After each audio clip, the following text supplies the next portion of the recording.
बात और बाप एक होता है, बात और बाप एक होता है। हम नेता है और मर्दों वाली बात करते हैं। तो अब लोग पूछ रहे हैं कि आपकी बात का और बाप का क्या हुआ। ये 2 नंबर का आदेश है जिसमें बड़ा दुर्भाग्य है, मुख्यमंत्री जी कार्यालय से आदेश हुआ है। मैं 2 नवंबर 2021 का वरिष्ठ अध्यापक भर्ती 2016 की अभी तक सूची जारी नहीं हो, बेरोजगार रो रहे हैं। वही स्कूल व्याख्याता भर्ती में 689 पद नहीं जुड़े। ये आदेश मुख्यमंत्री कार्यालय का है, इसलिए बेरोजगार सड़कों पे नहीं उतरे तो क्या करे। ये कागज बोल रहे हैं, ये इनके आदेश है, इनके आदेशों की तौहीन की जा रही है। ये इनके सामने है।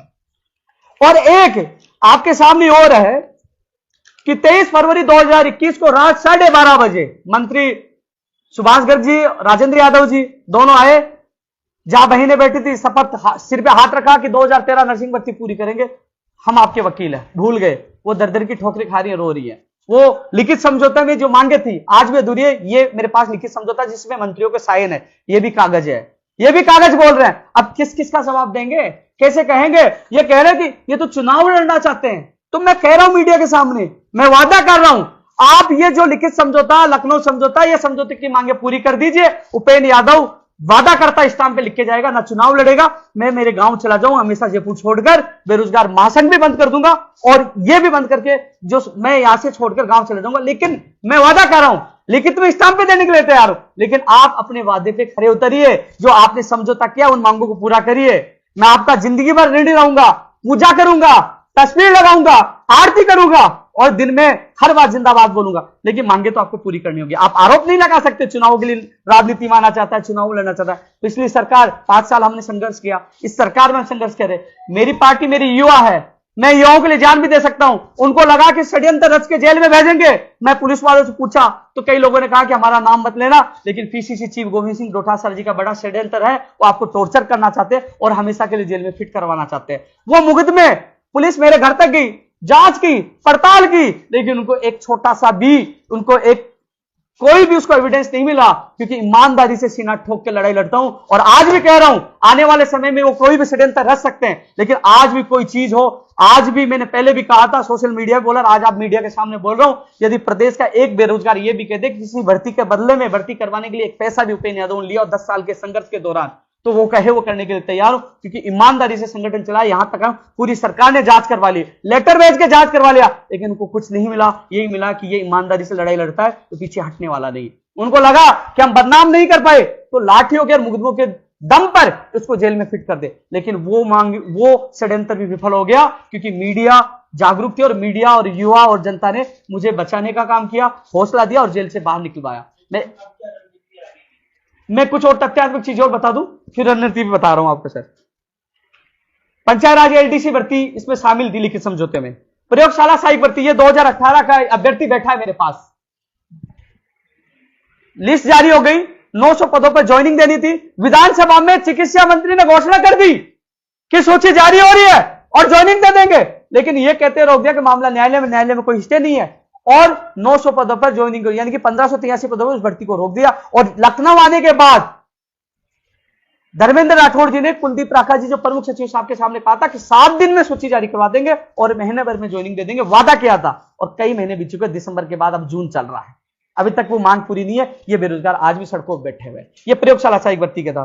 फार्मासिस्ट भर्ती की 5 बार परीक्षा इधर उधर होगी, आज तक वो परीक्षा भर्ती नहीं हो पाई। आज तक रेडियोग्राफर लैब टेक्नीशियन ईसीजी की विज्ञप्ति जारी नहीं हुई। अधीनस्थ बोर्ड बैठता एमएनआईटी बैठता अधीनस्थ बोर्ड, और आपस में यानी कि वित्तीय स्वीकृति मिल गई, लेकिन फाइलों का चक्कर पड़ा एक दूसरे पर, वो टालम टोल करे, लेकिन ये भर्ती प्रक्रिया नहीं हो पा रही है।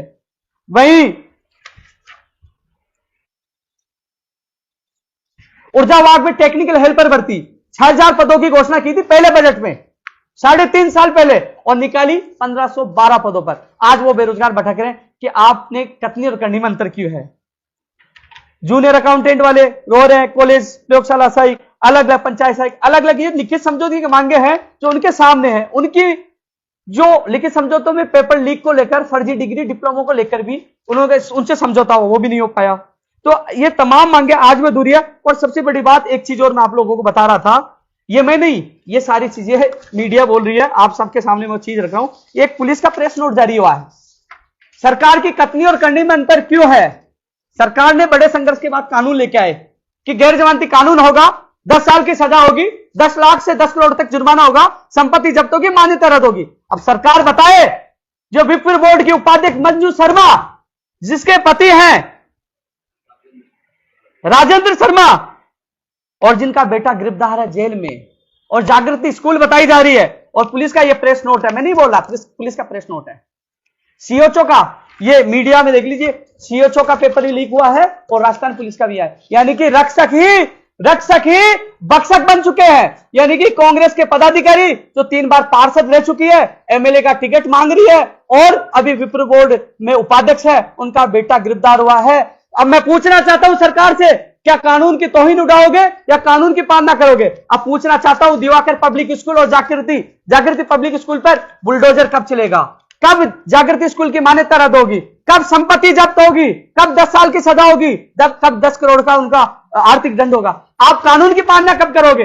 अभी तक ये अपने लोगों को, जिस प्रकार रीट में अपने लोगों को बचाने का काम किया, अब तो पुलिस भी मान चुकी है कि ये इनकी स्कूल है, तो अब कार्रवाई क्यों नहीं कर रही, इनको बचा क्यों रही है? रक्षक ही बक्षक बन चुके, इनके लोग ही आ रहे हैं, अपने लोगों को बचाने की कोशिश कर रहे हैं। ये मैं नहीं बोल रहा, ये पुलिस का प्रेस नोट बोल रहा, और ये मीडिया की खबर बोल रही है। उसमें तस्वीर भी आई है उसके बेटे की, जिन्होंने बढ़िया काम किया है, बेरोजगारों को सपनों को लूटने का काम किया। तो इसका जवाब सरकार से पूछना चाहता हूं कि कब तक आप रक्षक ही बक्षक बनोगे? कब तक युवा बेरोजगारों के सपनों को लूटते रहोगे? कब उनके खिलाफ कार्रवाई होगी? कब कानून के तहत उनकी कार्रवाई कर पाओगे? ये उनके द्वारा, उनकी चीजें मैं उनके सामने रख रहा हूं। अब शिक्षक भर्ती 2012 आज अधूरी है, चिकित्सक भर्ती 2019 अधूरी है, अभी सिलेबस जारी नहीं हुआ। कल मीटिंग हुई है, बोले कि जुलाई फर्स्ट वीक में सिलेबस जारी कर देंगे शिक्षक भर्ती का। नई एलडीसी भर्ती आ पाई है, नई आरएस भर्ती आ पाई है, नई एसआई भर्ती की भी लोग मांग कर रहे हैं। पहले वाली तो बिक चुकी थी, पेपर लीक हो चुका, लेकिन नई भर्ती तो निकाली है। कनिष्ठ अनुदेशक अटकी पड़ी है, फार्मासी, सीएचओ, ओटी टेक्नीशियन, नेत्र सहायक, सूचना सहायक, प्रोग्रामर, कृषि परीक्षक, स्टेनोग्राफर, कृषि अभियंता, पुस्तकालय अध्यक्ष तो आ चुके हैं, लेकिन जल्ददारी अभी तक नहीं आई। चतुर्थ श्रेणी के पद खाली है, तो ये भर्तियां जो है संस्कृत विभाग में पद बढ़ाने की मांग चल रही है रीट लेवल 1 में। और इसके अलावा परीक्षा के अंदर दे नहीं रहे, दूर दूर दे रहे हैं, गृह जिले में नहीं दे रहे। युवा बेरोजगार आयोग की हम मांग कर रहे हैं। आपने अलग अलग बोर्ड बना दिए, युवा बेरोजगार आयोग बना दीजिए, जिस बेरोजगार अपनी बात रख सके। इंटर्नशिप रद्द करने की मांग करें, प्रदेश के बेरोजगारों को प्राथमिकता मिले।